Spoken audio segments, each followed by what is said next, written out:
Pada tahun pertama pemerintahan Belshazzar, Raja Babel, bermimpilah Daniel dan mendapat penglihatan-penglihatan di tempat tidurnya. Lalu dituliskannya mimpi itu, dan inilah garis besarnya. Berkatalah Daniel demikian. Pada malam hari, aku mendapat penglihatan. Tampak keempat angin dari langit mengguncangkan laut besar, dan 4 binatang besar naik dari dalam laut. Yang satu berbeda dengan yang lain.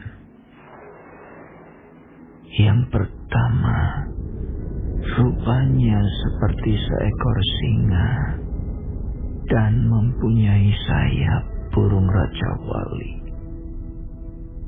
Aku terus melihatnya sampai sayapnya tercabut dan ia terangkat dari tanah dan ditegakkan pada 2 kaki seperti manusia, dan kepadanya diberikan hati manusia. Dan tampak ada seekor binatang yang lain. Yang kedua, rupanya seperti beruang. Ia berdiri pada sisinya yang sebelah, dan 3 tulang rusuk masih ada di dalam mulutnya, di antara giginya. Dan demikianlah dikatakan kepadanya, "Ayo, makanlah daging banyak-banyak." Kemudian aku melihat tampak seekor binatang yang lain, rupanya seperti macan tutul. Ada 4 sayap burung pada punggungnya. Lagi pula binatang itu berkepala 4, dan kepadanya diberikan kekuasaan. Kemudian aku melihat dalam penglihatan malam itu, tampak seekor binatang yang keempat, yang menakutkan dan mendahsyatkan, dan ia sangat kuat. Ia bergigi besar dari besi. Ia melahap dan meremukkan, dan sisanya diinjak-injaknya dengan kakinya. Ia berbeda dengan segala binatang yang terdahulu. Lagi pula ia bertanduk 10. Sementara aku memperhatikan tanduk-tanduk itu, tampak tumbuh di antaranya suatu tanduk lain yang kecil, sehingga 3 dari tanduk-tanduk yang dahulu itu tercabut. Dan pada tanduk itu tampak ada mata seperti mata manusia dan mulut yang menyombong. Sementara aku terus melihat tahta-tahta diletakkan, lalu duduklah yang lanjut usianya. Pakaiannya putih seperti salju, dan rambutnya bersih seperti bulu domba. Kursinya dari nyala api, dengan roda-rodanya dari api yang berkobar-kobar. Suatu sungai api timbul dan mengalir dari hadapannya. 1000 kali beribu-ribu melayani dia, dan selaksa kali berlaksa-laksa berdiri di hadapannya. Lalu duduklah majelis pengadilan, dan dibukalah kitab-kitab. Aku terus melihatnya karena perkataan sombong yang diucapkan tanduk itu. Aku terus melihatnya sampai binatang itu dibunuh. Tubuhnya dibinasakan dan diserahkan ke dalam api yang membakar. Juga kekuasaan binatang-binatang yang lain dicabut, dan jangka hidup mereka ditentukan sampai pada waktu dan saatnya. Aku terus melihat dalam penglihatan malam itu, tampak datang dengan awan-awan dari langit, seorang seperti anak manusia. Datanglah ia kepada yang lanjut usianya itu, dan ia dibawa ke hadapannya. Lalu diberikan kepadanya kekuasaan dan kemuliaan dan kekuasaan sebagai raja. Maka orang-orang dari segala bangsa, suku bangsa, dan bahasa mengabdi kepadanya.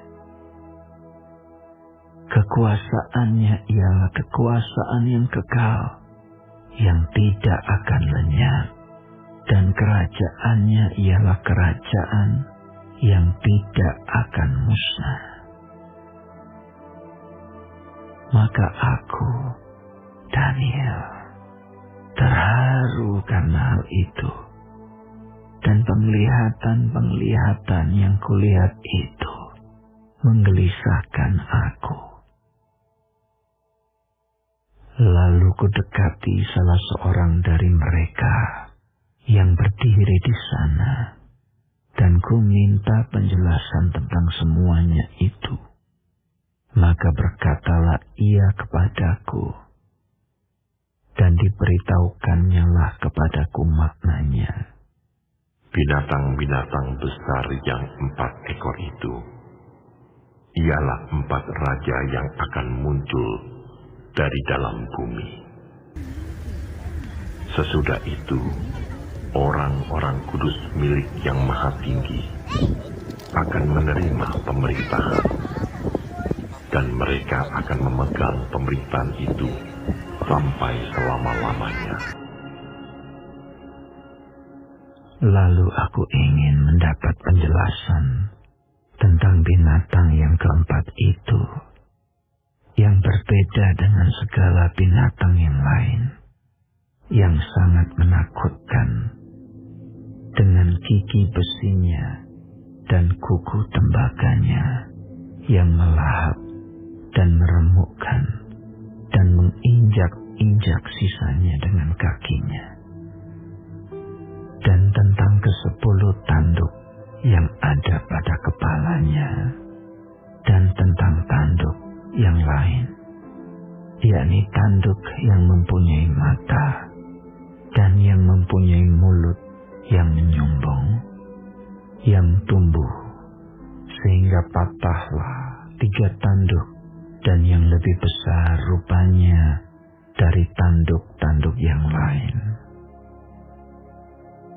Dan aku melihat tanduk itu berperang melawan orang-orang kudus dan mengalahkan mereka, sampai yang lanjut usianya itu datang, dan keadilan diberikan kepada orang-orang kudus milik yang maha tinggi. Dan waktunya datang, orang-orang kudus itu memegang pemerintahan. Maka demikianlah katanya. Binatang yang keempat itu ialah kerajaan yang keempat yang akan ada di bumi, yang akan berbeda dengan segala kerajaan, dan akan menelan seluruh bumi, menginjak-injaknya dan meremukkannya. Ke-10 tanduk itu ialah ke-10 raja yang muncul dari kerajaan itu. Sesudah mereka akan muncul seorang raja. Dia berbeda dengan raja-raja yang dahulu dan akan merendahkan 3 raja. Ia akan mengucapkan perkataan yang menentang Yang Maha Tinggi dan akan menganiaya orang-orang kudus milik Yang Maha Tinggi. Ia berusaha untuk mengubah waktu dan hukum, dan mereka akan diserahkan ke dalam tangannya selama 1 masa, dan 2 masa, dan setengah masa. Lalu majelis pengadilan akan duduk, dan kekuasaan akan dicabut daripadanya untuk dimusnahkan dan dihancurkan sampai lenyap. Maka pemerintahan, kekuasaan, dan kebesaran dari kerajaan-kerajaan di bawah semesta langit akan diberikan kepada orang-orang kudus, umat Yang Maha Tinggi. Pemerintahan mereka adalah pemerintahan yang kekal, dan segala kekuasaan akan mengabdi dan patuh kepada mereka. Sekianlah berita itu. Adapun aku, Daniel, pikiran-pikiranku sangat menggelisahkan aku, sehingga aku menjadi pucat, dan aku menyimpan hal itu dalam ingatanku.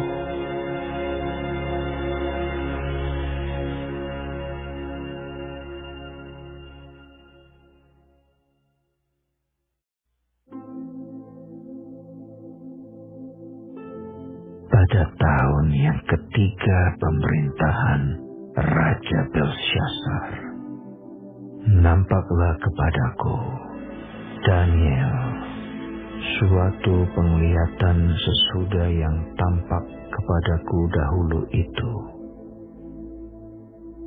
Aku melihat dalam penglihatan itu, dan sementara aku melihat, aku berada di Puri Susan yang ada di wilayah Elam, dan aku melihat dalam penglihatan itu bahwa aku sedang di tepi sungai Ulai. Aku mengangkat mukaku dan melihat, tampak seekor domba jantan berdiri di tepi sungai itu. Tanduknya 2 dan kedua tanduk itu tinggi, tetapi yang satu lebih tinggi dari yang lain, dan yang tinggi itu tumbuh terakhir. Aku melihat domba jantan itu menanduk ke barat, ke utara, dan ke selatan, dan tidak ada seekor binatang pun yang tahan menghadapi dia, dan tidak ada yang dapat membebaskan dari kuasanya. Ia berbuat sekehendak hatinya dan membesarkan diri. Tetapi sementara aku memperhatikannya, tampak seekor kambing jantan datang dari sebelah barat, yang melintasi seluruh bumi tanpa menginjak tanah.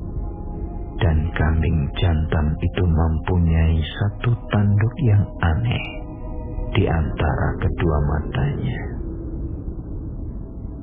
Ia datang pada domba jantan yang 2 tanduknya, dan yang kulihat berdiri di depan sungai itu, lalu menyerangnya dengan keganasan yang hebat. Aku melihatnya mendekati domba jantan itu. Ia menggeram, lalu di tanduknya domba jantan itu dipatahkannya kedua tanduknya, dan domba jantan itu tidak berdaya untuk tahan menghadapi dia.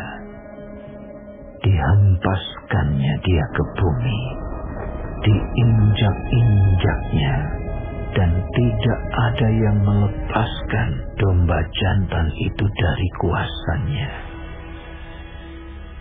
Kambing jantan itu sangat membesarkan dirinya. Tetapi ketika ia sampai pada puncak kuasanya, padalah tanduk yang besar itu. Lalu pada tempatnya tumbuh 4 tanduk yang aneh, sejajar dengan keempat mata angin yang dari langit. Maka dari satu tanduk itu muncul suatu tanduk kecil yang menjadi sangat besar ke arah selatan, ke arah timur, dan ke arah tanah permai. Ia menjadi besar, bahkan sampai kepada bala tentara langit, dan dari bala tentara itu, dari bintang-bintang, dijatuhkannya beberapa ke bumi dan diinjak-injaknya. Bahkan terhadap panglima bala tentara itu pun, ia membesarkan dirinya, dan daripadanya diambilnya korban persembahan sehari-hari, dan tempatnya yang kudus dirobohkannya. Suatu kebaktian diadakan secara fasik menggantikan korban sehari-hari. Kebenaran dihempaskannya ke bumi, dan apapun yang dibuatnya semuanya berhasil. Kemudian kudengar seorang kudus berbicara, dan seorang kudus lain berkata kepada yang berbicara itu, "Sampai berapa lama berlaku penglihatan ini, yakni korban sehari-hari dan kefasikan yang membinasakan, tempat kudus yang diserahkan, dan bala tentara yang diinjak-injak?" Maka ia menjawab, "Sampai lewat 2300 petang dan pagi. Lalu tempat kudus itu akan dipulihkan dalam keadaan yang wajar." Sedang aku, Daniel, melihat penglihatan itu dan berusaha memahaminya. Maka tampaklah seorang berdiri di depanku, yang rupanya seperti seorang laki-laki. Dan aku mendengar dari tengah sungai Ulai itu suara manusia yang berseru, "Gabriel, buatlah orang ini memahami penglihatan itu." Lalu datanglah ia ke tempat aku berdiri. Dan ketika ia datang, terkejutlah aku dan jatuh tertelungkup. Lalu ia berkata kepadaku, "Pahamilah anak manusia, bahwa penglihatan itu mengenai akhir masa." Sementara ia berbicara dengan aku, jatuh pingsanlah aku, tertelungkup ke tanah. Tetapi ia menyentuh aku dan membuat aku berdiri kembali. Lalu berkatalah ia, "Kuberitahukan kepadamu apa yang akan terjadi pada akhir murka ini, sebab hal itu mengenai akhir zaman. Domba jantan yang kau lihat itu, dengan kedua tanduknya, ialah raja-raja orang Media dan Persia. Dan kambing jantan yang berbulu kesat itu, ialah raja negeri Yunani. Dan tanduk besar yang di antara kedua matanya itu, ialah raja yang pertama. Dan bahwa tanduk itu patah, dan pada tempatnya itu muncul 4 buah. Berarti 4 kerajaan akan muncul dari bangsa itu. tetapi tidak sekuat yang terdahulu. Dan pada akhir kerajaan mereka, apabila orang-orang fasik telah penuh kejahatannya, maka akan muncul seorang raja dengan muka yang garang dan yang pandai menipu. Kekuatannya akan menjadi hebat, tetapi tidak sekuat yang terdahulu. Dan ia akan mendatangkan kebinasaan yang mengerikan. Dan apa yang dilakukannya akan berhasil. Orang-orang berkuasa akan dibinasakannya. Juga umat orang kudus. Dan oleh karena akalnya, penipuan yang dilakukannya akan berhasil. Ia akan membesarkan dirinya dalam hatinya. Dan dengan tak disangka-sangka, banyak orang akan dibinasakannya. Juga ia akan bangkit melawan raja segala raja. Tetapi tanpa perbuatan tangan manusia, ia akan dihancurkan. Adapun penglihatan tentang petang dan pagi itu, apa yang dikatakan tentang itu adalah benar. Tetapi engkau sembunyikanlah penglihatan itu, sebab hal itu mengenai masa depan yang masih jauh. Maka aku, Daniel, lelah dan jatuh sakit beberapa hari lamanya. Kemudian bangunlah aku dan melakukan pula urusan raja. Dan aku tercengang-cengang tentang penglihatan itu, tetapi tidak memahaminya.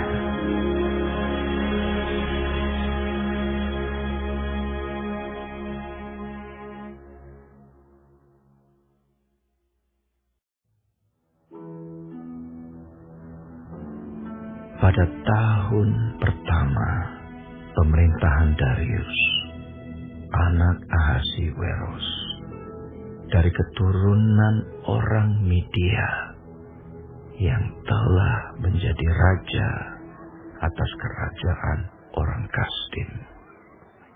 Pada tahun pertama kerajaannya itu, aku, Daniel, memperhatikan dalam kumpulan kitab jumlah tahun yang menurut firman Tuhan kepada Nabi Yeremia akan berlaku atas timbunan puing Yerusalem, yakni 70 tahun. Lalu aku mengarahkan mukaku kepada Tuhan Allah untuk berdoa dan bermohon sambil berpuasa dan mengenakan kain kabung serta abu. Maka aku memohon kepada Tuhan Allahku dan mengaku dosaku demikian.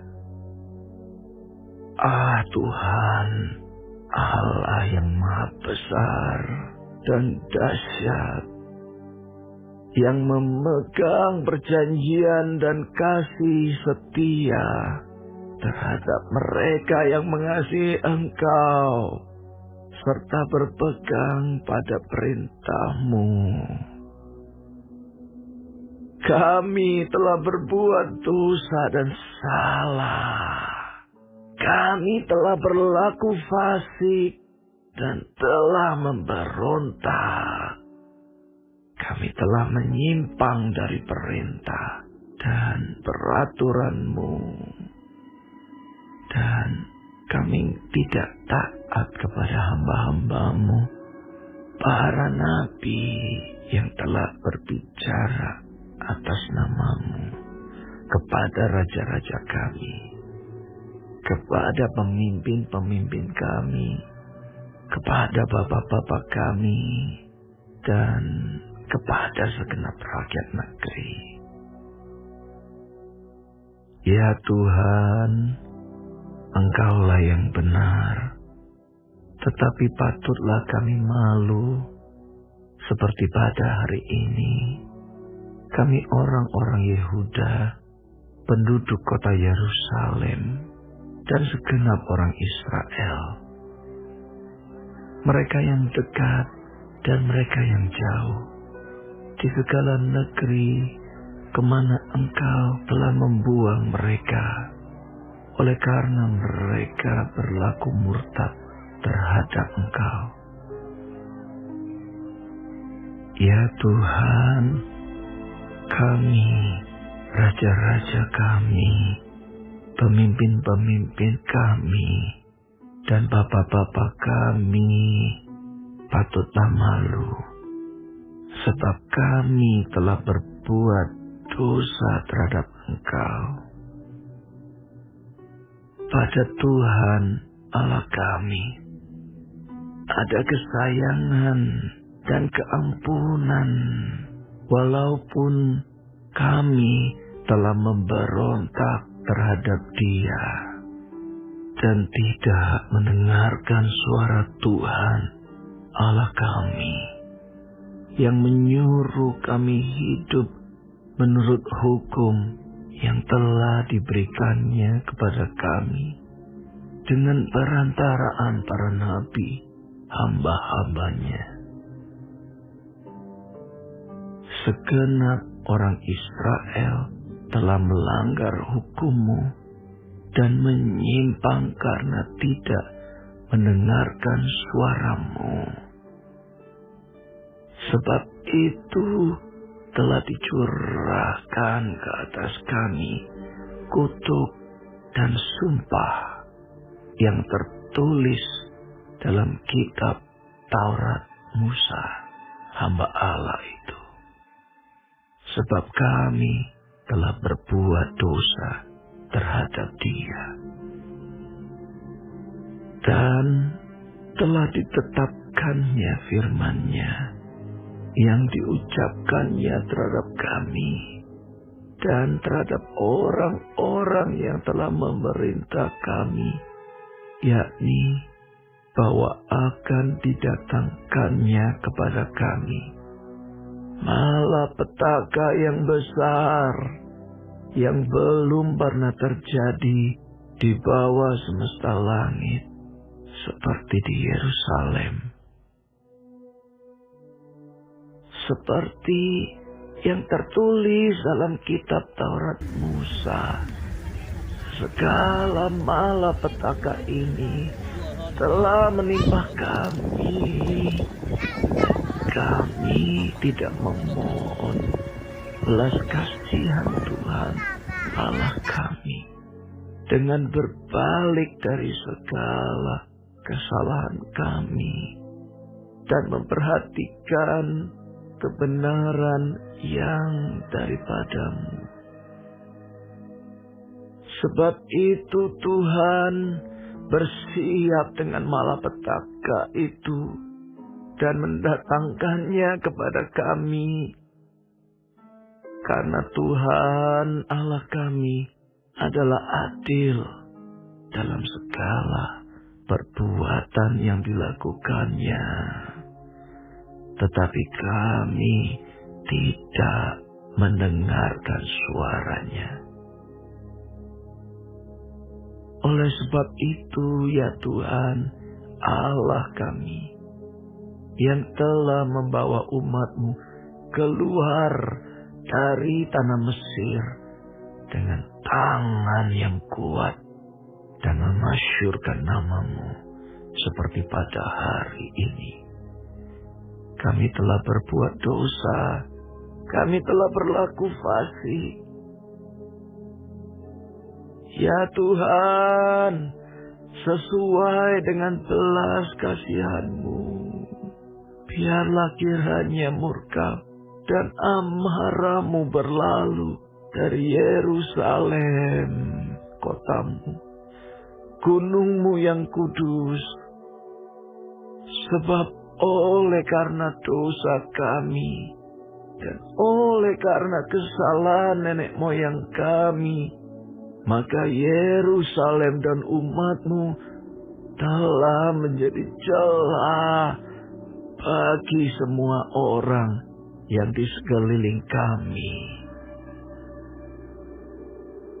Oleh sebab itu, dengarkanlah, ya Allah kami, doa hamba-Mu ini dan permohonannya, dan sinarilah tempat kudus-Mu yang telah musnah ini dengan wajah-Mu demi Tuhan sendiri.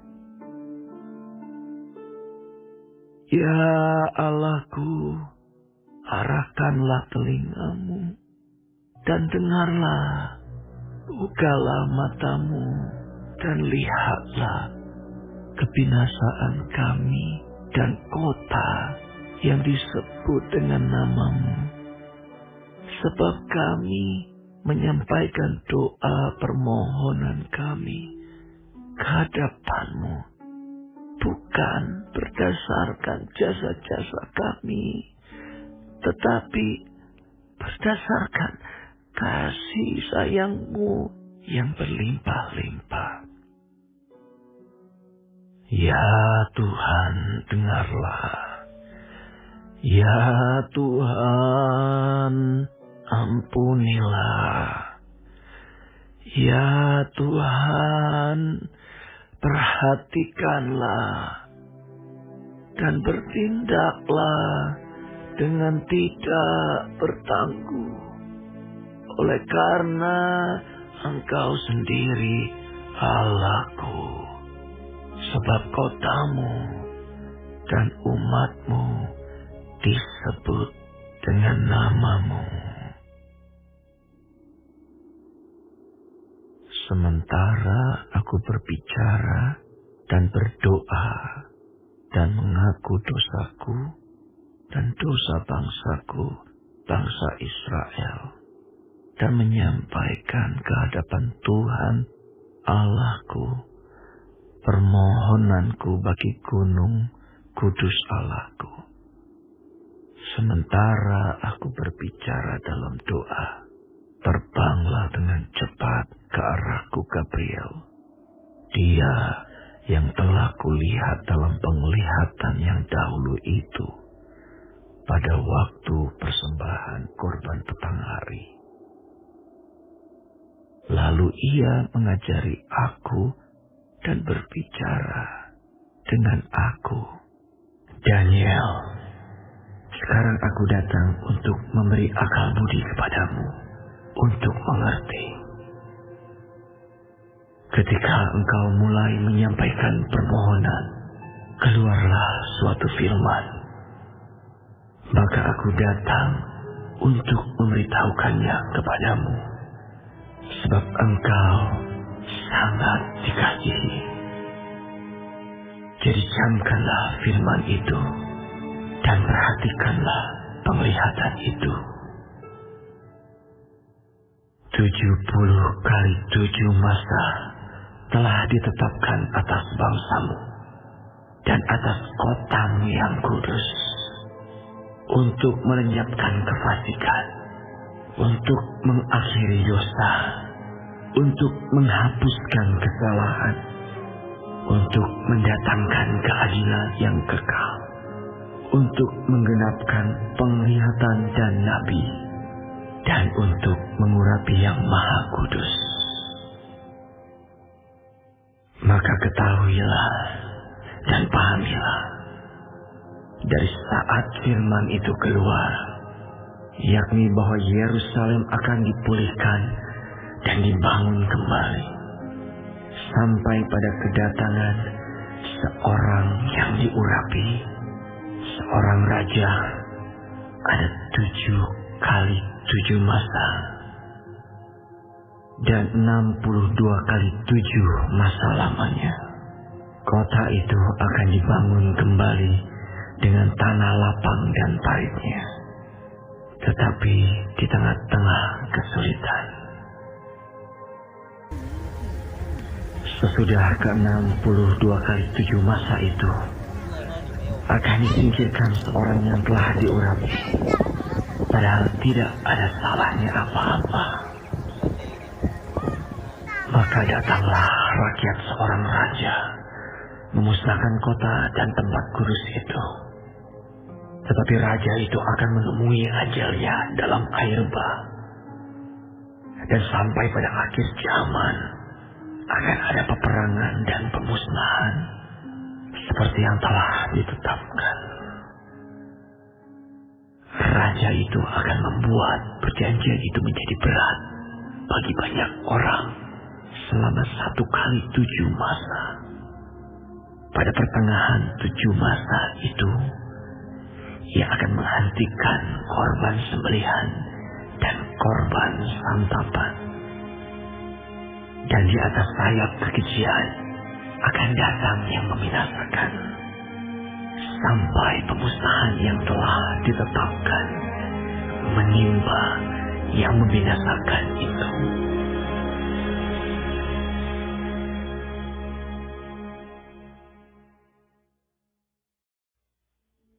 Pada tahun ketiga pemerintahan Kores, raja orang Persia, suatu firman dinyatakan kepada Daniel yang diberi nama Beltesazar. Firman itu benar dan mengenai kesusahan yang besar. Maka dicamkannyalah firman itu dan diperhatikannyalah penglihatan itu. Pada waktu itu aku, Daniel, berkabung 3 minggu penuh. Makanan yang sedap tidak kumakan, daging dan anggur tidak masuk ke dalam mulutku, dan aku tidak berurap sampai berlalu 3 minggu penuh. Pada hari ke-24 bulan pertama, ketika aku ada di tepi sungai besar, yakni sungai Tigris, kuangkat mukaku, lalu kulihat, tampak seorang yang berpakaian kain lenan dan berikat pinggang emas dari Ufas. Tubuhnya seperti permata Tarsis, dan wajahnya seperti cahaya kilat. Matanya seperti suluh yang menyala-nyala. Lengan dan kakinya seperti kilau tembaga yang dikilau. Dan suara ucapannya seperti gaduh orang banyak. Hanya aku, Daniel, melihat penglihatan itu, tetapi orang-orang yang bersama-sama dengan aku tidak melihatnya, tetapi mereka ditimpa oleh ketakutan yang besar, sehingga mereka lari bersembunyi. Demikianlah aku tinggal seorang diri. Ketika aku melihat penglihatan yang besar itu, hilanglah kekuatanku. Aku menjadi pucat sama sekali, dan tidak ada lagi kekuatan padaku. Lalu ku dengar suara ucapannya, dan ketika aku mendengar suara ucapannya itu, jatuh pingsanlah aku, tertelungkup dengan mukaku ke tanah. Tetapi ada suatu tangan menyentuh aku dan membuat aku bangun, sambil bertumpu pada lutut dan tanganku. Katanya kepadaku, Daniel, engkau orang yang dikasihi. camkanlah firman yang kukatakan kepadamu, dan berdirilah pada kakimu, sebab sekarang aku diutus kepadamu. Ketika hal ini dikatakannya kepadaku, berdirilah aku dengan gemetar. Lalu katanya kepadaku, janganlah takut, Daniel, sebab telah didengarkan perkataanmu sejak hari pertama engkau berniat untuk mendapat pengertian dan untuk merendahkan dirimu di hadapan Allahmu. Dan aku datang oleh karena perkataanmu itu. Pemimpin kerajaan orang Persia berdiri 21 hari lamanya menentang aku. Tetapi kemudian Mikael, salah seorang dari pemimpin-pemimpin terkemuka, datang menolong aku. Dan aku meninggalkan dia di sana berhadapan dengan raja-raja orang Persia. Lalu aku datang untuk membuat engkau mengerti apa yang akan terjadi pada bangsamu pada hari-hari yang terakhir. Sebab penglihatan ini juga mengenai hari-hari itu. Ketika dikatakannya hal ini kepadaku, kutundukkan mukaku ke tanah, dan aku terkeluh. Tetapi sesuatu yang menyerupai manusia menyentuh bibirku. Lalu kubuka mulutku dan mulai berbicara. Kataku kepada yang berdiri di depanku itu, Tuanku, oleh sebab penglihatan itu, aku ditimpa kesakitan, dan tidak ada lagi kekuatan padaku. Masakan aku, hamba Tuanku ini, dapat berbicara dengan Tuanku? Bukankah tidak ada lagi kekuatan padaku, dan tidak ada lagi nafas padaku? Lalu dia yang rupanya seperti manusia itu menyentuh aku pula dan memberikan aku kekuatan dan berkata, hai engkau yang dikasihi, janganlah takut, sejahteralah engkau, jadilah kuat, ya, jadilah kuat. Sementara ia berbicara dengan aku merasa kuat lagi dan berkata, berbicaralah kiranya Tuanku, sebab engkau telah memberikan aku kekuatan. Lalu katanya, tahukah engkau mengapa aku datang kepadamu? Sebentar lagi aku kembali untuk berperang dengan pemimpin orang Persia.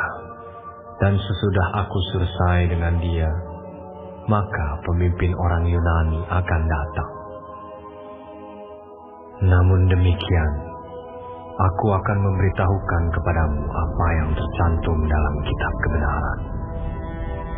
Tidak ada satupun yang berdiri di pihakku dengan tetap hati melawan mereka, kecuali Mikael, pemimpinmu itu.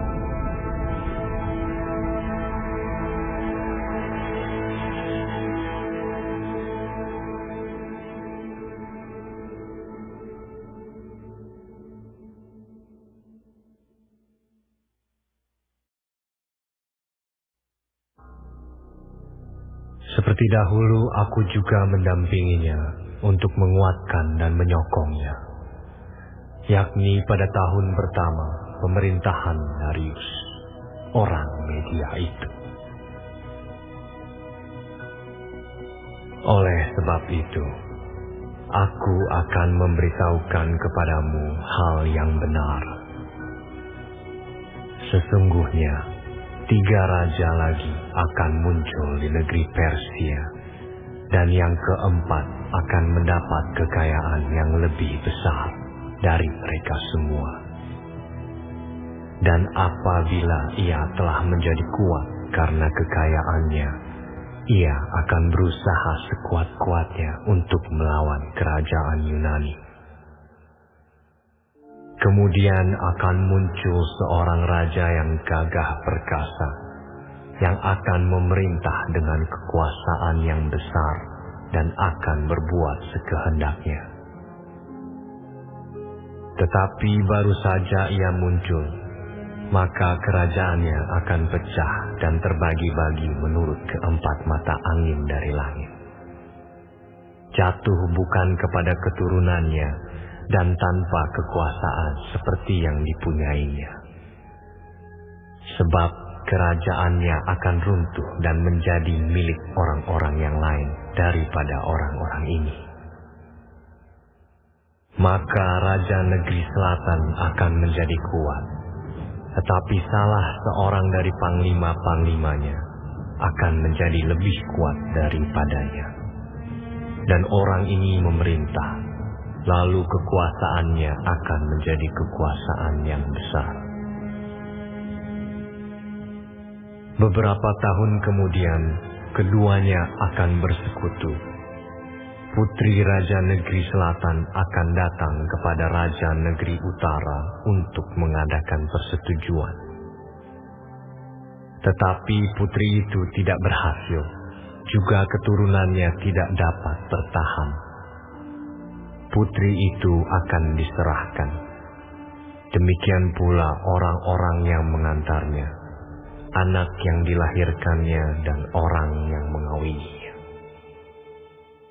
Dan pada waktu itu akan tumbuh suatu tunas yang seakar dengan putri itu, menggantikan orang itu.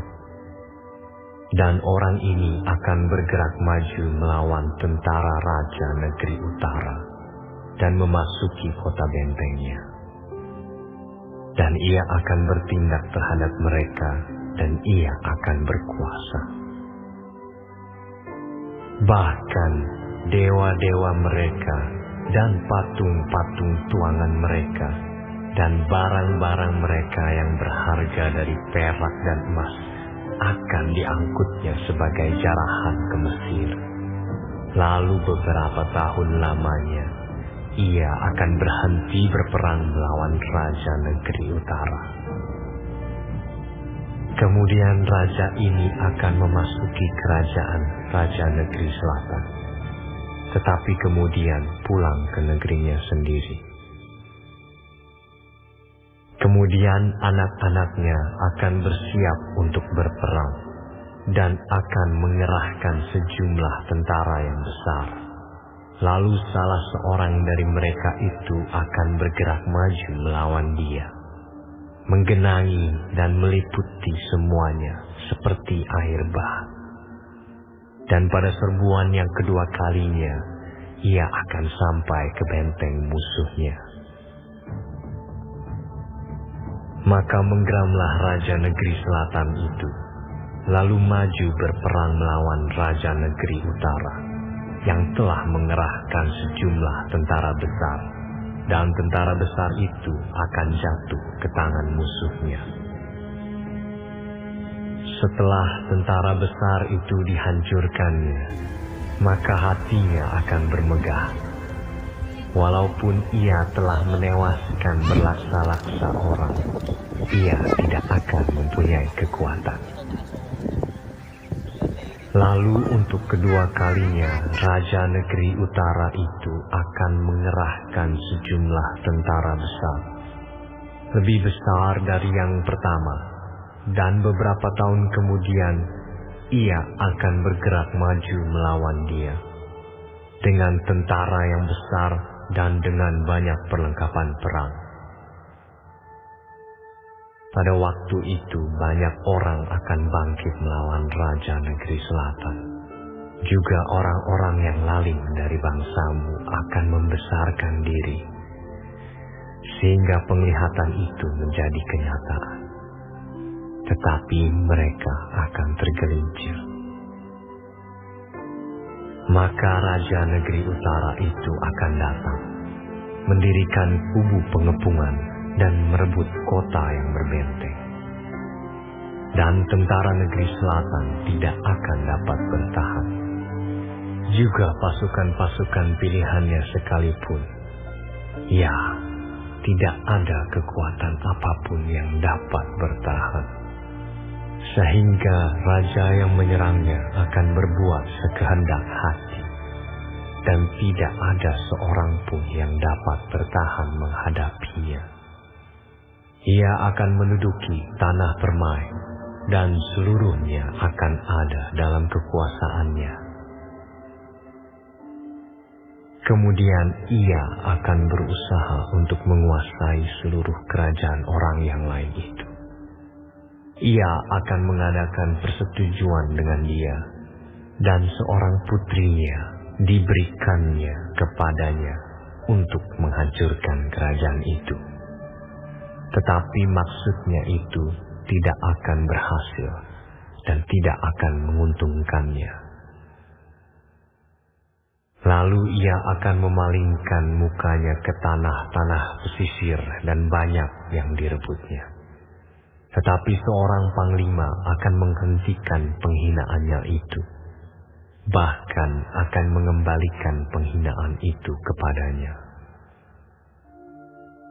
Sesudah itu ia akan memalingkan mukanya ke kota-kota benteng di negerinya sendiri, tetapi ia akan tergelincir dan jatuh, dan tidak akan ditemukan lagi.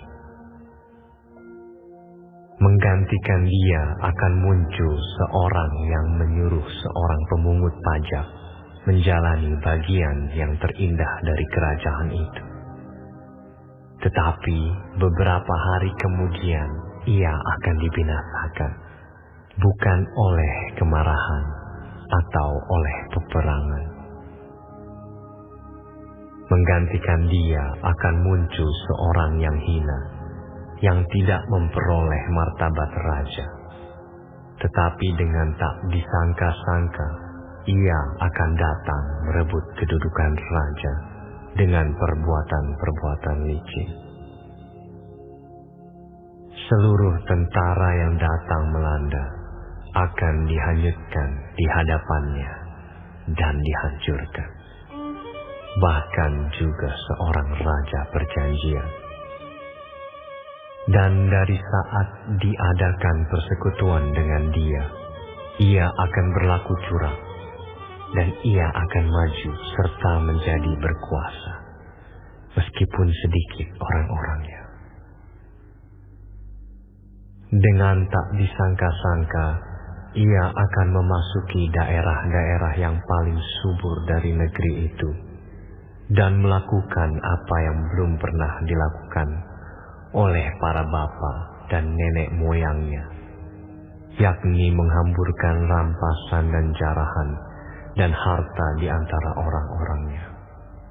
Juga terhadap tempat-tempat yang berbenteng, ia membuat siasat, tetapi hanya untuk sementara waktu.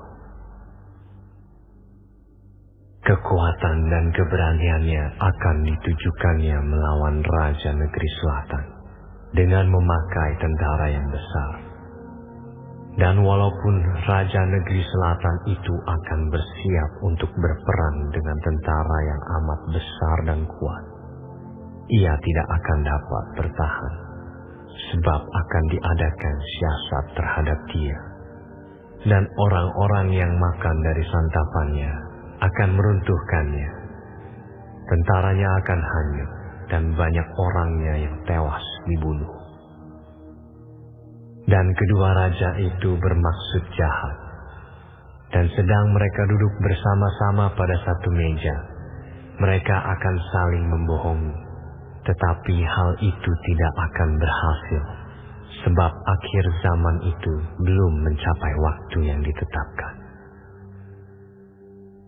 Kemudian ia akan pulang ke negerinya dengan banyak harta, dan hatinya bermaksud menentang perjanjian kudus.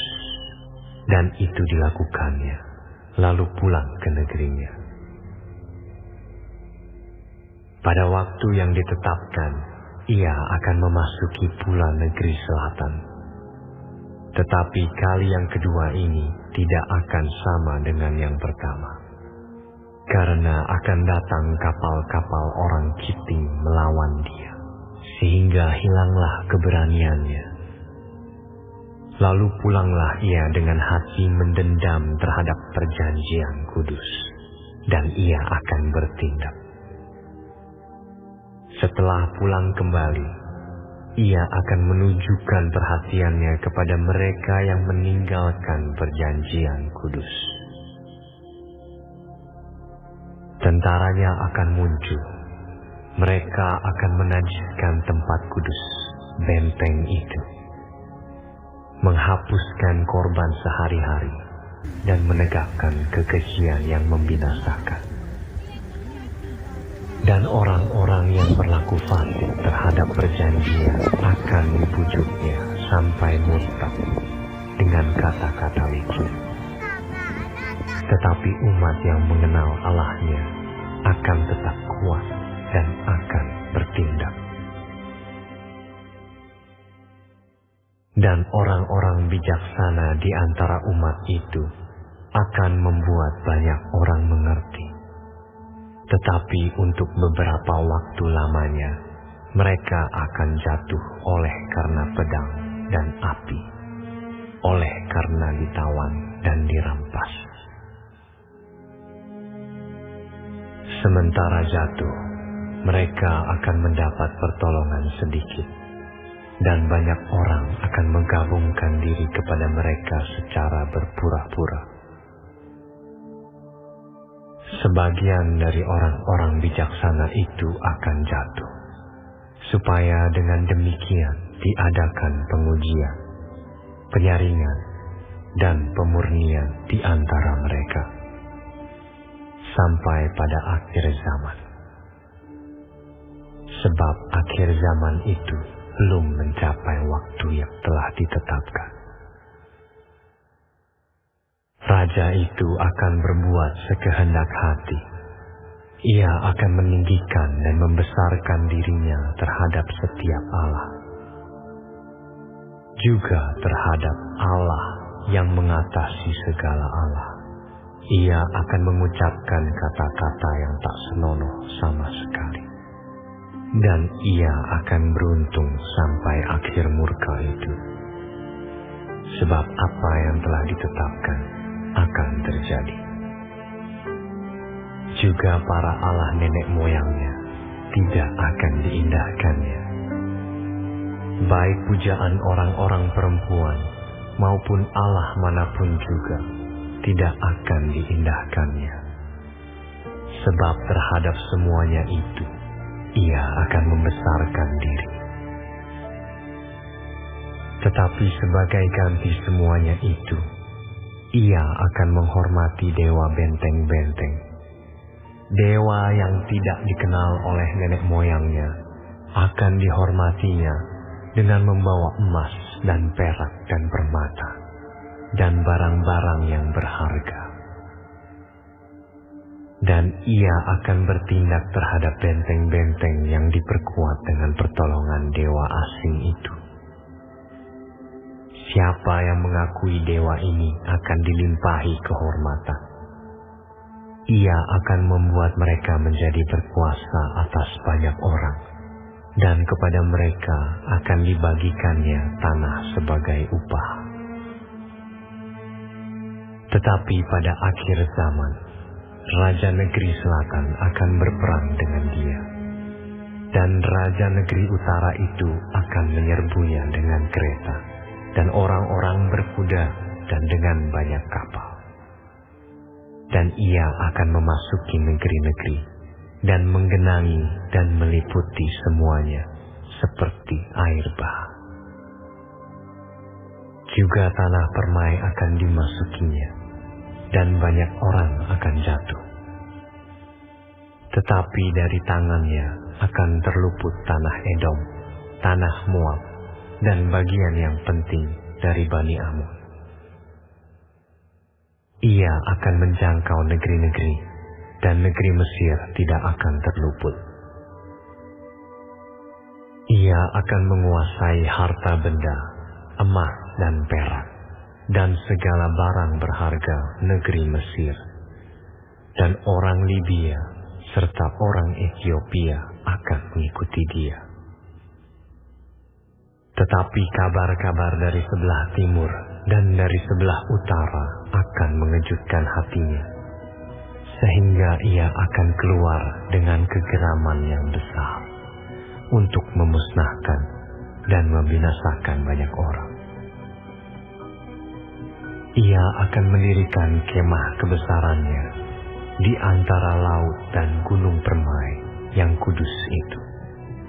Tetapi kemudian ia akan menemui ajalnya, dan tidak ada seorang pun yang menolongnya.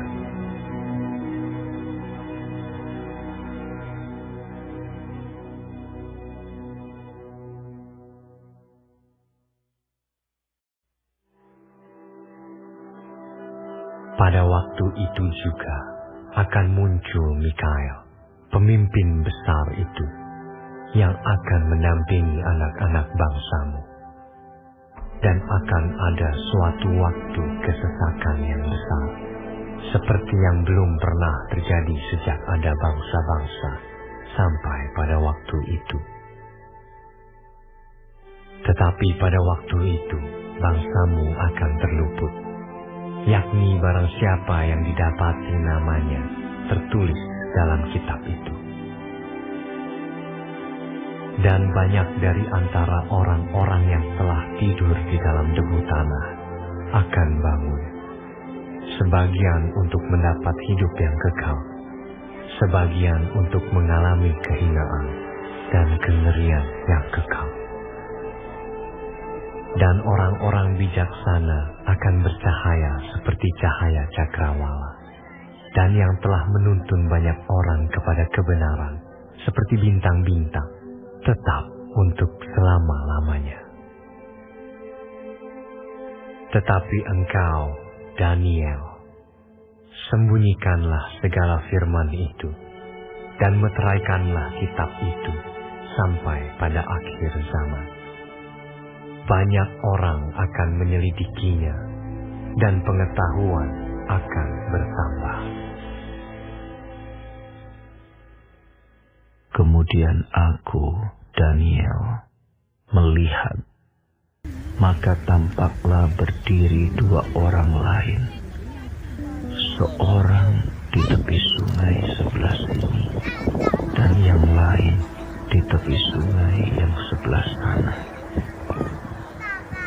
Dan yang seorang bertanya kepada yang berpakaian kain lenan yang ada di sebelah atas air sungai itu, bilakah hal-hal yang ajaib ini akan berakhir?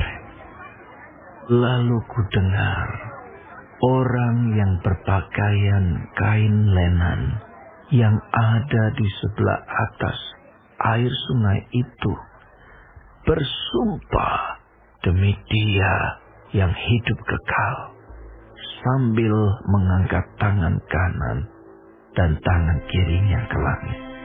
Satu masa, dan dua masa, dan setengah masa, dan setelah berakhir kuasa perusak bangsa yang kudus itu, maka segala hal ini akan digenapi. Adapun aku, memang ku dengar hal itu, tetapi tidak memahaminya. Lalu ku tanya, Tuanku, apakah akhir segala hal ini? Tetapi ia menjawab, Pergilah, Daniel, sebab firman ini akan tinggal tersembunyi dan termeterai sampai akhir zaman. Banyak orang akan disucikan dan dimurnikan dan diuji. Tetapi orang-orang fasik akan berlaku fasik. Tidak seorang pun dari orang fasik itu akan memahaminya. Tetapi orang-orang bijaksana akan memahaminya. Sejak dihentikan korban sehari-hari dan ditegakkan dewa-dewa kekejian yang membinasakan itu, ada 1290 hari.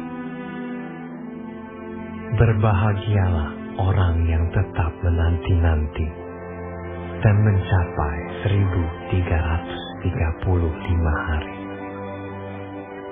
Tetapi engkau, pergilah sampai tiba akhir zaman, dan engkau akan beristirahat dan akan bangkit untuk mendapat bagianmu pada kesudahan zaman.